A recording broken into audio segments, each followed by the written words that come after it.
football en général, bon, il y a le football amateur qui représente la majorité des licenciés au niveau de la fédération. Et tout à l'heure, dans mon discours, je parlais surtout du football amateur. Le football professionnel est une entité à part. Comme j'ai dit, il ne faut pas s'en détacher, il faut s'en rapprocher le plus possible. Mais le football amateur, eh bien, il a ses difficultés, son engouement. C'est le premier sport en France par nombre de licenciés, mais en dehors de ça, quand un petit garçon ou une petite fille est en âge de marcher, on lui met une balle au niveau du pied et on sait déjà si cet enfant sera gaucher ou droitier. Mais on commence par une balle ronde de football. Voilà. Alors ce qu'on a retenu sur l'Assemblée Générale aussi également, c'est l'accès sur la formation au niveau de la Ligue Midi-Pyrénées. Vous pouvez nous en dire quelques mots? Alors, ça faisait j'ai toujours dit, depuis que je suis président de la Ligue, qu'il fallait se professionnaliser.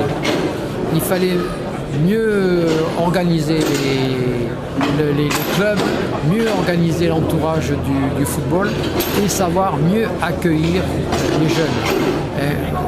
J'ai des expériences personnelles d'enfants qui ont quitté le football parce que l'endroit où ils étaient accueillis n'était pas adapté, parce qu'il y a eu quelque chose avec l'éducateur.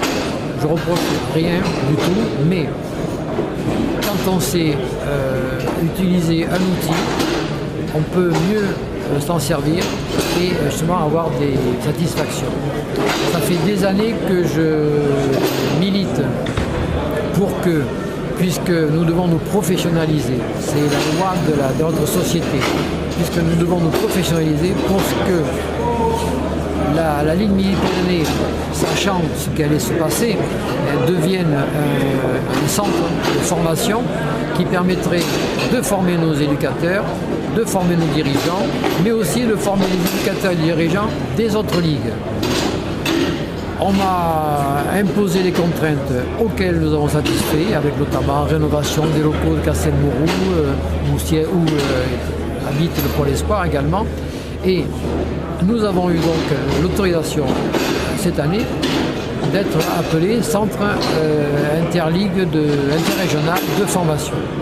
Ce qui veut dire que, avec les ligues adjacentes, notamment Languedoc-Roussillon, nous allons établir, j'espère, un partenariat qui leur permettra soit de venir former des éducateurs, former des garçons qui veulent un brevet d'éducateur de football ou un brevet de moniteur de football, voire nous, puisque nous avons formé des formateurs, de nous déplacer dans le Roussillon. Le tout, c'est de jouer sur l'emploi. Quand je dis jouer, c'est d'autoriser l'emploi au niveau du sport et du football, Midi-Pyrénées et ailleurs, à un moindre coût. Voilà. Moi, ça m'embêtait de voir les éducateurs partir à Paris, perdre des journées, ainsi de suite, pour parfois 2 heures de cours, 2 heures de stage. C'est pour ça que j'ai voulu que nous soyons une antenne. Nous sommes devenus, et autour de nous, il y a quoi? Il y a en haut le centre-ouest qui va le devenir, il y a l'Auvergne, il y a le Languedoc. Voilà. Et c'est extrêmement important, je vous dis encore une fois, dans l'avenir, former, ça veut dire mieux travailler, être intéressant et surtout être protégé parce qu'on ne peut plus fonctionner maintenant avec uniquement de la générosité. Un petit mot sur l'arrivée de Tual à la Ligue. Alors, Olivier Tual est un garçon qui a une longue expérience du football, notamment de haut niveau. Et qui,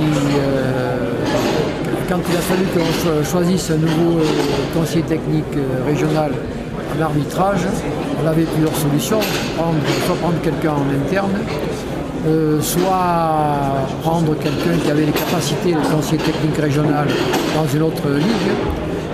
J'ai préféré prendre quelqu'un qui avait une haute expérience de l'arbitrage de très haut niveau.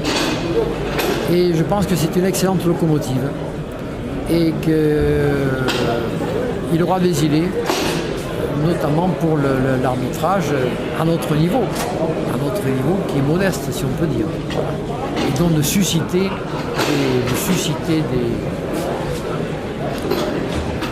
des comment dirais-je, des adhésions. Dernière question pour terminer. Toulouse en Ligue 1, après il y a Colomiers et Luzenac maintenant en national. Oui.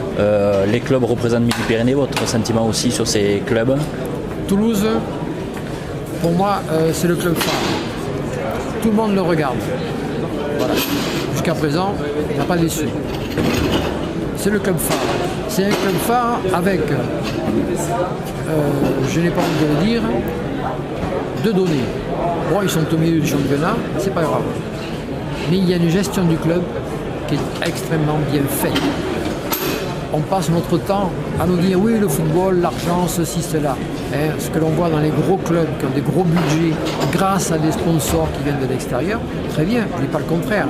Mais ça peut nous attirer des reproches inutiles parce qu'en football amateur, on est tout le temps en train de chercher dessous à gauche et à droite. Hein. Et deuxièmement, ça fait oublier, je ne dirais pas les petits clubs, mais les clubs qui sont gérés sur une vocation vraiment nationale, d'entreprise nationale. Et j'estime que de ce côté-là, le club du TFC correspond à mes idées. Voilà. Correspond à mes idées. Deuxièmement, le club de TFC a une action médiatique au niveau de toute la région, puisqu'il se déplace, il va s'entraîner à Saint-Gaudens, il va s'entraîner à Gaudens, il va s'entraîner à Montauban, et ça c'est très bien perçu par le football amateur. Troisièmement, dans les quartiers, il a aussi une action, une formation. Et là, il y a une action dont je ne peux pas parler actuellement, sur laquelle je discute avec eux, au sujet justement de la formation de tous ces bénévoles, pour les impliquer. Et ils savent que on ne peut pas oublier leurs éducateurs, on ne peut pas oublier aussi l'image de marque qu'ils représentent. Luzenac, c'est le club institutionnalisé qui se maintient bien, qui fait honneur à Midi-Pyrénées à l'extérieur. Colomiers monte, on a maintenant deux clubs. Hein. On a perdu Rodez à une époque, et j'en suis toujours très triste, mais Colomiers, Luzenac, je leur souhaite vraiment de continuer à nous représenter et j'espère qu'ils auront qu'ils feront une excellente saison. Je n'ai pas parlé pendant mon discours de ceux qui ont passé le cap de la Coupe de France. Un exemple, Balma-Blagnac, ça va se rencontrer, voilà, entre autres. Hein. Je n'en ai pas parlé, c'est un oubli parce que je l'avoue, j'oublie toujours quelque chose quand je fais mon discours. Pourquoi? Parce que j'écris mes discours la veille et que c'est le cœur qui parle à ce moment-là. Alors après, dans les sites obligatoires, ben, j'oublie les trucs et ça c'est dommage. La Coupe de France se comporte très bien, nous avons nos sélectionnés, enfin, si on peut dire. Bon, je ne vais pas dire nous sommes les plus beaux, nous sommes les meilleurs, c'est pas vrai. Mais je crois qu'on peut être satisfait du football dans Midi-Pyrénées.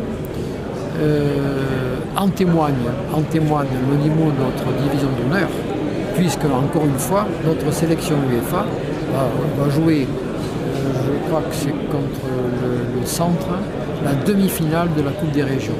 Ça fait 2 fois que nous arrivons à ce niveau, ce qui veut dire que nos joueurs sont de bon niveau, ils font honneur à leur éducateur et ils font honneur à leur club.